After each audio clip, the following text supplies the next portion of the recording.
वैसे ही आगे आने वाले समय में बायो रेवोल्यूशन होगा। बायोटेक्नोलॉजी, बायो साइंसेज से रिलेटेड जितने फील्ड्स हैं, उसमें आने वाले समय में बहुत बड़ी इकोनॉमी बनने वाली है और बहुत बड़ा उससे रोजगार भी पैदा होगा। इसके लिए एक बहुत इंपॉर्टेंट था कि एक अच्छा पॉलिसी फ्रेमवर्क बने। तो ये पॉलिसी फ्रेमवर्क आज कैबिनेट ने अप्रूव किया है, bio E3, bio technology for economy, environment and employment. इस पॉलिसी के 6 बड़े पिलर्स हैं। 6 पिलर्स हैं। पहला पिलर है biochemicals, bio enzymes, bio polymers. बहुत सारी चीजों में आज हम नॉर्मल केमिकल्स, नॉर्मल एंजाइम्स जो कि केमिकल ड्रिवन है, वो यूज करते हैं। आज टेक्नोलॉजी इस तरह से डेवलप हो रही है कि हम कई तरह के बायोकेमिकल्स, बायो एंजाइम्स और बायो पॉलीमर्स डेवलप कर सकते हैं, जिसका डे टू डे कई सारी चीजों में उसका उपयोग होगा। इसके इंडस्ट्रियल एप्लीकेशंस होंगे, कंज्यूमर एप्लीकेशंस होंगे, साइंटिफिक एप्लीकेशंस होंगे। सेकंड पिलर रहेगा जो हमारी डे टू डे नीड्स हैं। हम सब जानते हैं कि भारत की जनसंख्या 140 करोड़ की इस बड़ी जनसंख्या के लिए फूड एक बहुत बड़ा मुद्दा हमेशा रहेगा। तो किस तरह से bio proteins, smart proteins, functional foods, एक पूरी नई फील्ड तैयार हो रही है। इस फील्ड में कैसे बायोटेक्नोलॉजी का, बायो साइंसेस का उपयोग करके हमारे लैंड रिसोर्सेज पे दबाव कम पड़े, लैंड से बेस्ड जो प्रोडक्शन है उसको कॉम्प्लीमेंट कर सके हम स्मार्ट प्रोटीन्स, स्मार्ट फूड्स से। तीसरा बड़ा पिलर है प्रिसीजन बायोथेरापेटिक्स। हम सब जानते हैं कि मेडिसिन में जो रेवोल्यूशन हुए पिछले 100 वर्षों में, अब उसका एक कहीं ना कहीं लिमिट सा क्रॉस आ रहा है। उसको आगे ले जाने के लिए और बेटर करने के लिए बायोटेक्नोलॉजी में सिग्निफिकेंट नए ब्रेक थ्रूज आ रहे हैं। उन ब्रेक थ्रू में कुछ breakthrough, important breakthrough है जो कि एकदम टारगेटेड किसी पर्टिकुलर डिजीज को अगर हमें ट्रीटमेंट करना है तो वो बायोटेक्नोलॉजी के थ्रू हो सकता है। जैसे एग्जाम्पल के तौर पे gene therapy for sickle cell anaemia, cancer के लिए भी, कई तरह के डिजीज के लिए इस तरह से टारगेटेड अप्रोच की जा सकती है। तो ये तीसरा बड़ा पिलर रहेगा। चौथा पिलर है जो कि हमारे एग्रीकल्चर, अन्नदाताओं के से संबंधित है और बहुत सारा इसमें भारत का पुराना ट्रेडिशन भी है। उस ट्रेडिशन को एक मॉडर्न साइंस के अगर आईने में देखें तो कैसे उसको लेके हम एक मॉडर्न मेथड से बायो फर्टिलाइजर्स, बायो पेस्टिसाइड्स, जिससे कि एग्रीकल्चर रेजिलिएंट भी हो और हमारे डे टू डे फूड में हमारे केमिकल्स की मात्रा कम हो, एक नेचुरल वे में फार्मिंग आगे जा सके। पांचवा पिलर है बायोफ्यूल्स और बायोकेमिकल्स यूजिंग कैप्चर्ड CO2। बहुत इंपॉर्टेंट है। कैप्चर्ड CO2 आज पावर प्लांट्स हो, कई क्षेत्रों में जो CO2 का एमिशन होता है उसको कैप्चर करके अगर बायोफ्यूल्स और बायोकेमिकल्स बने तो वो एक बहुत बड़ी सर्कुलर इकोनॉमी क्रिएट होगी। इसको ध्यान में रखते हुए इस पांचवें पिलर को रखा गया है। और सिक्स्थ पिलर है marine and space applications. Marine environment में बहुत सारे पूरा एक बायोम है, यानी एक बायोलॉजिकल यूनिवर्स है। उसको यूज करके कैसे हम अलग नए प्रोडक्ट्स बना सकते हैं। तो ये एक ओवरऑल बायो साइंसेस, बायोटेक्नोलॉजी से रिलेटेड देश को आगे ले जाने के लिए एक बहुत बड़ी फाउंडेशनल पहल आज की गई है बायो पॉलिसी से रिलेटेड, जिसका नाम रखा गया है bio E3, biotech for economy, environment and employment. This was the first decision that I am presenting to you. Second decision है विज्ञान धारा स्कीम। साइंस एंड टेक्नोलॉजी में प्रधानमंत्री श्री नरेंद्र मोदी जी का हमेशा से बहुत विश्वास रहा है।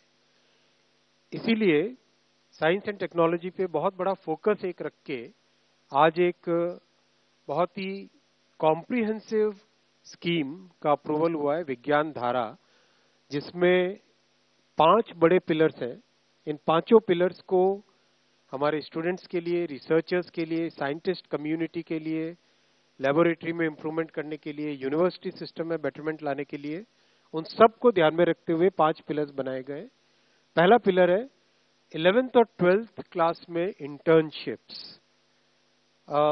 साइंस एंड टेक्नोलॉजी में जो एक कन्वेंशनल वे में जो रोट मेथड था, टेक्स्ट बुक मेथड था, उससे बाहर निकल के किस तरह से हम स्टूडेंट्स को रियल लाइफ एनवायरनमेंट में अपॉर्चुनिटीज दें, जिससे कि वो उनकी एम्प्लॉयबिलिटी भी बढ़े, साइंस एंड टेक्नोलॉजी में, रिसर्च में उनको और अच्छे सीखने का, प्रैक्टिकल सीखने का मौका मिले। Fellowships for undergrad, post grade, PhD, post doctoral research, इसको एक बहुत ही अच्छे तरीके से रैशनलाइज करके, बहुत बढ़ा के करने का प्रयास इस स्कीम में रहेगा। सेकेंड पिलर है जॉइंट रिसर्च, इंटरनेशनल कोलैबोरेशन। बहुत सारे ऐसे बड़े प्रोजेक्ट्स हैं जो ग्लोबली दुनिया भर में कई देश मिलके करते हैं। उन सब के साथ मिलके आज भारत की एक नई पहचान है। प्रधानमंत्री श्री नरेंद्र मोदी जी ने जो फॉरेन पॉलिसी जिस तरह से कंडक्ट की है 10 वर्षों में, भारत की एक बहुत बड़ी नई पहचान बनी है। इकोनॉमी भी आज 5th लार्जेस्ट इकोनॉमी है। तो इस नई पहचान को साइंस एंड टेक्नोलॉजी के क्षेत्र में इंटरनेशनल कोलैबोरेशन में उपयोग करें, ये सेकंड पिलर है। थर्ड है जॉइंट रिसर्च प्रोजेक्ट्स और जॉइंट फेलोशिप्स। भारत में जो टैलेंट है, इस टैलेंट की बहुत वैल्यू है, और इस टैलेंट से जो आईपी क्रिएट हो, वो आईपी राइट्स भारत में ही रहे। उसके लिए जरूरी है कि हम ब्रेन ड्रेन पे से निकलकर joint research, joint fellowships, joint projects पे फोकस करें। इसलिए ये थर्ड पिलर ये रखा गया है। फोर्थ पिलर रखा गया है कि जो हमारी सोसाइटी को अफेक्ट करने वाले मुद्दे हैं, resilience, climate change, nano technology, जो डे टू डे यूज में आने वाली चीजें हैं, उन सब पे फोकस करके नए प्रोजेक्ट्स लेना, जिससे कि सोसाइटी में एक बड़ा चेंज आ सके, बहुत बड़ा एक इंप्रूवमेंट आ सके। पांचवा है, बहुत सारी हमने कई एग्जांपल्स देखे होंगे पास्ट में, जिसमें रिसर्च हो जाती थी लेकिन उसका फाइनल प्रोडक्ट नहीं बनता था। जब तक कोई प्रोडक्ट न बने या जब तक कोई सर्विस न बने, तब तक उस रिसर्च का इतना ज्यादा महत्व नहीं रह जाता है सोसाइटी के लिए। इसलिए जरूरी था कि हम रिसर्च को आगे ले जाएं, जिसमें वो प्रोडक्ट की तरह उपयोग में आ सके, सर्विसेज की तरह उपयोग में आ सके।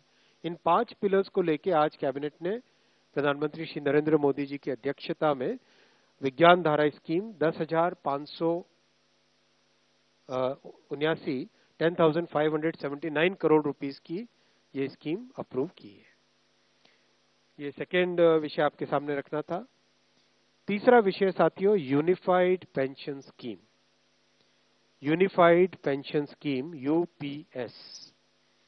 आप सब जानते हैं साथियों कि सरकारी कर्मचारी देश भर में सामान्य नागरिकों की सेवा करते हैं, चाहे शिक्षक हो, स्वास्थ्य डॉक्टर्स हो, नर्सेज हो, सफाई कर्मचारी हो, पुलिस हो, रेलवे के कर्मचारी हो, डाक सेवा के कर्मचारी हो, कृषि वगैरह में हर एक फील्ड में सरकारी कर्मचारी देश भर में सेवा करते हैं, और उस सेवा से समाज की एक व्यवस्था चलती है। और सदियों से सरकारी कर्मचारियों का बहुत एक महत्वपूर्ण किसी भी सोसाइटी में स्थान रहा है, चाहे पास्ट देखें, आज देखें, चाहे डेवलप्ड कंट्रीज देखें, डेवलपिंग कंट्रीज देखें, सब जगह गवर्नमेंट एम्प्लॉयज का, गवर्नमेंट के एक पूरे स्ट्रक्चर की बहुत बड़ी वैल्यू रही है। सरकारी कर्मचारियों की सामाजिक सुरक्षा, सोशल सिक्योरिटी से रिलेटेड मैटर्स हमेशा से उठते आए हैं, और समय समय पे बहुत अच्छे निर्णय भी लिए गए। खासकर जो सेवानिवृत्ति यानी रिटायरमेंट या सुपर एन्युएशन जिसको कहते हैं टेक्निकली, सुपर एन्युएशन के बाद में पेंशन जो मिलती है, वो सामाजिक सुरक्षा का बहुत बड़ा एक महत्वपूर्ण उसका पिलर है, उसका बहुत बड़ा एक महत्वपूर्ण भाग है। देश भर में सरकारी कर्मचारियों की तरफ से हमेशा मांग आती रही कि जो एनपीएस स्कीम है उसमें सुधार किए जाए। सुधार के लिए एक कमेटी बनाई थी माननीय प्रधानमंत्री श्री नरेंद्र मोदी जी ने अप्रैल 2023 में। डॉक्टर सोमनाथन साहब, जो कि आपके सामने आज कैबिनेट सेक्रेटरी डेजिग्नेट के हिसाब से बैठे हैं, आप फाइनेंस सेक्रेटरी के हिसाब से इस कमेटी के चेयरमैन थे, और इस कमेटी ने एक्सटेंसिव कंसल्टेशन किया, एक्सटेंसिव कंसल्टेशन।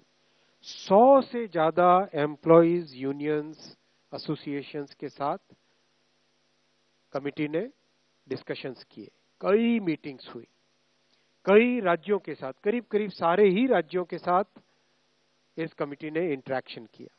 उनके इस राज्यों के फाइनेंस सेक्रेटरीज, राज्यों की पॉलिटिकल लीडरशिप, सभी ने अपने अपने इनपुट दिए। राज्य सरकारों के जो एम्प्लॉयज की एसोसिएशंस थी, उन सब ने इंपॉर्टेंस दी। तो जिस सीरियसनेस के साथ प्रधानमंत्री श्री नरेंद्र मोदी जी ने इस विषय को लिया, आप सब जानते हैं कि मोदी जी के काम करने की शैली में और विपक्ष में एक बहुत बड़ा डिफरेंस है। विपक्ष में केवल एक मुद्दा रख देना, केवल एक घोषणा कर देना, कुछ अनाउंसमेंट्स कर देना, वो उनकी शैली है। मोदी जी की शैली है हमेशा जो मुद्दा है उसको सीरियसली लो, उसको डिटेल में समझो, उस पर जितना पॉसिबल है कंसल्टेशन करो, और उस कंसल्टेशन से निकल के जो देश हित में, जनहित में और स्टेक होल्डर्स के हित में जो विषय आए, उसको उस तरह से आगे रखना।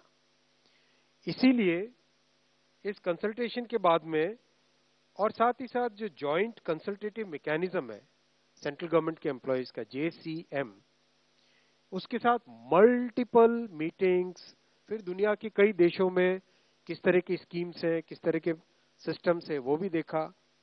फिर भारत की जो अर्थव्यवस्था है और केंद्र सरकार का बजट है, उसको समझने के लिए रिजर्व बैंक ऑफ इंडिया के साथ, वर्ल्ड बैंक के साथ, सबके साथ कंसल्टेशंस हुए, और इस कंसल्टेशन के बाद में एक यूनिफाइड पेंशन स्कीम का रिकमेंडेशन इस कमेटी ने किया।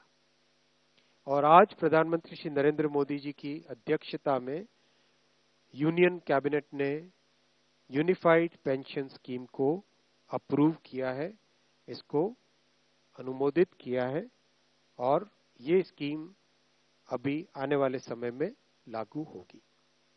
इस स्कीम के 5 पिलर्स हैं। सबसे इंपॉर्टेंट विषय था कर्मचारियों की तरफ से कि हमें अश्योर्ड अमाउंट एक चाहिए, जो बहुत लॉजिकल और वाजिब रिक्वायरमेंट था।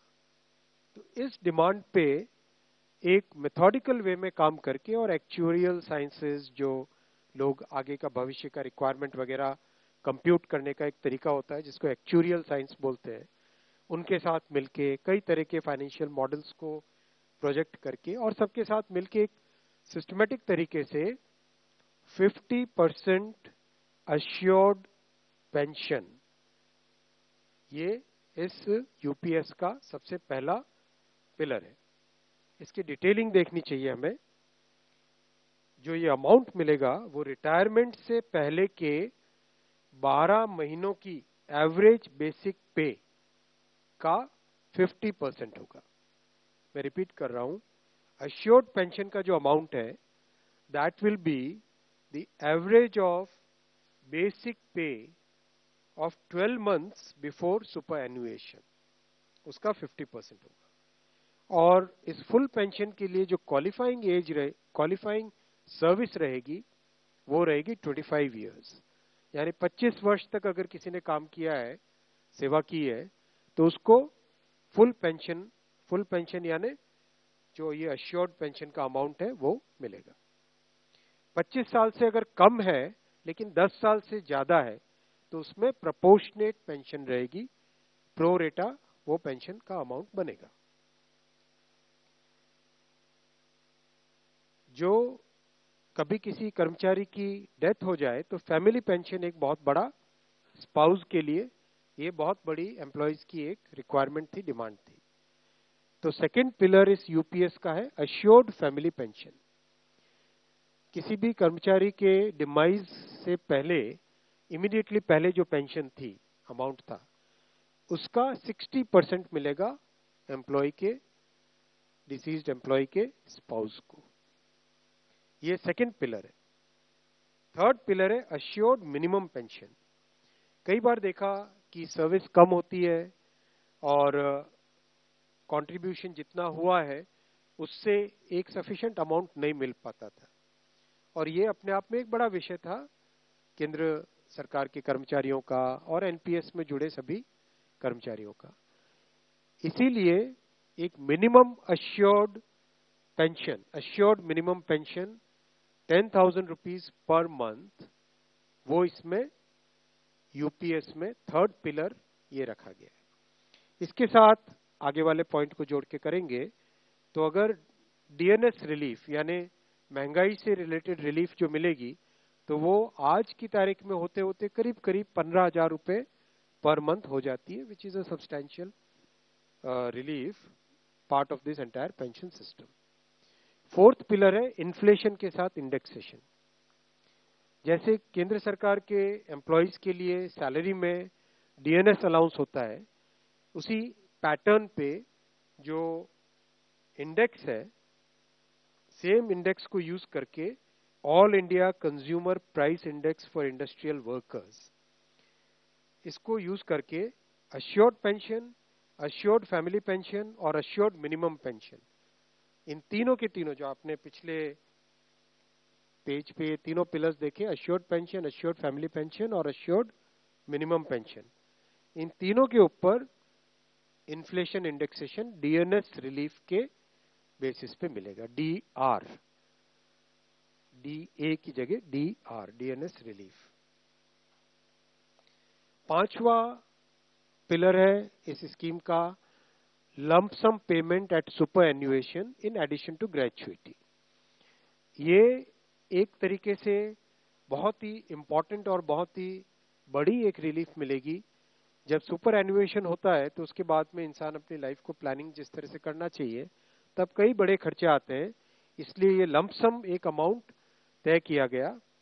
यह है कि हर 6 महीने की सर्विस के लिए मंथली इमोल्यूमेंट्स विच मीन्स पे एंड डीए कंबाइंड, उसका 10% अमाउंट। तो ये एक अपने आप में सब्सटैंशियल एक अमाउंट रह जाएगा। जैसे मान लीजिए किसी का 30 इयर्स की सेवा है तो उसमें करीब करीब 6 महीने की सैलरी, समनाथन साहब दैट्स करेक्ट ना, करीब करीब 6, तो उसको 6 महीने की इमोल्यूमेंट्स जो उसकी रहेगी पे प्लस डीए मिला के वो एक लमसम अमाउंट की तरह मिलेगा। ये 5 पिलर्स को लेके आज यूनिफाइड पेंशन स्कीम अप्रूव हुई है। ये स्कीम केंद्र सरकार के करीब 23 लाख कर्मचारी, करीब 23 लाख एम्प्लॉइज हैं, उनको इसका बेनिफिट मिलेगा। ऑप्शन रहेगा, कोई अगर एनपीएस में रहना चाहे तो एनपीएस में रह सकता है, यूपीएस में ऑप्ट करना चाहे which is naturally a very attractive scheme तो उसमें ऑप्ट कर सकता है। प्लस राज्य सरकारें अगर इसी फ्रेमवर्क को, इसी आर्किटेक्चर को यूज करना चाहे तो राज्य सरकारें भी इस आर्किटेक्चर को यूज कर सकती है। अगर राज्य सरकार के कर्मचारी भी इसमें शामिल होते हैं तो करीब 90 लाख के आसपास टोटल कर्मचारी इसका बेनिफिट मिलेगा। सबसे इंपॉर्टेंट जो आज के इस फैसले का बहुत ही महत्वपूर्ण पार्ट है वो है कि कर्मचारियों पर इस स्कीम का भार नहीं पड़ेगा। आज एम्प्लॉइज 10% कंट्रीब्यूट करते हैं और आपको जानकारी होगी कि 10 वर्ष पहले तक सरकार भी 10% कंट्रीब्यूट करती थी, यानी 10+10 टोटल कंट्रीब्यूशन होता था। लेकिन मोदी जी ने 2019 में इस 10% कंट्रीब्यूशन को बढ़ा के 14% किया था। जो केंद्र सरकार का कंट्रीब्यूशन है उसको बढ़ा के 14% किया था। That itself was a very big contribution, big jump in the amount of contribution. अब वो कंट्रीब्यूशन बढ़ के 18.5% हो जाएगा। वो कंट्रीब्यूशन बढ़ के 18.5% हो जाएगा। ये स्कीम 1/4/2025 से लागू होगी। तब तक इसके लिए जो भी सारे स्ट्रक्चर्स, पोर्टल वोटल सब बनने होंगे, रूल्स रेगुलेशंस, वो सारे बन जाएंगे 1 अप्रैल 2025 से। 1 अप्रैल 2025 से लागू होगी ये स्कीम। और जितने भी एग्जिस्टिंग एम्प्लॉइज हैं एनपीएस में, उन सबको ये ऑप्शन मिलेगा, वो यूपीएस में शामिल हो सकते हैं। मेडिकल रीइंबर्समेंट पहले की तरह मिलेगा सेंट्रल गवर्नमेंट के एम्प्लॉयज को, जो कि बहुत बड़ी, वैसे भी मेडिकल रीइंबर्समेंट अभी भी पुराने ओपीएस के मेथड के टाइम से ही मिलता है, वो चेंज नहीं है। मैं आपके सामने ये भी रखना चाहूंगा साथियों कि कांग्रेस की 2 सरकारें जिन्होंने ओपीएस की घोषणा की, हिमाचल और राजस्थान, उन्होंने किस तरह से अपने राज्य सरकार के कर्मचारियों के प्रति एक तरीके से अनाउंस किया है, लेकिन इम्प्लीमेंटेशन उसमें कुछ नहीं किया। केवल अनाउंस करके एक भ्रम में रखना वो उनका काम था। इसके विपरीत प्रधानमंत्री श्री नरेंद्र मोदी जी का जो काम है, आप देखो, ये completely well thought through, extensively consulted, best practices को देख के, और साथ ही साथ इंटरजेनरेशनल इक्विटी, इंटरजेनरेशनल इक्विटी, आने वाली जनरेशन्स पे कोई एक्स्ट्रा भार ना पड़े, इसके लिए इस पूरी स्कीम को फुल्ली फंडेड स्कीम की तरह रखा गया है, फुल्ली फंडेड स्कीम की तरह रखा गया है। जो आज हमारा इसमें रिक्वायरमेंट रहेगा वो आज ही उसको फंड किया जाएगा, न कि हिमाचल और राजस्थान में कांग्रेस गवर्नमेंट्स की तरह आज अनाउंस कर दो, बाद में भविष्य में क्या होगा उसकी कांग्रेस ने कभी चिंता नहीं की।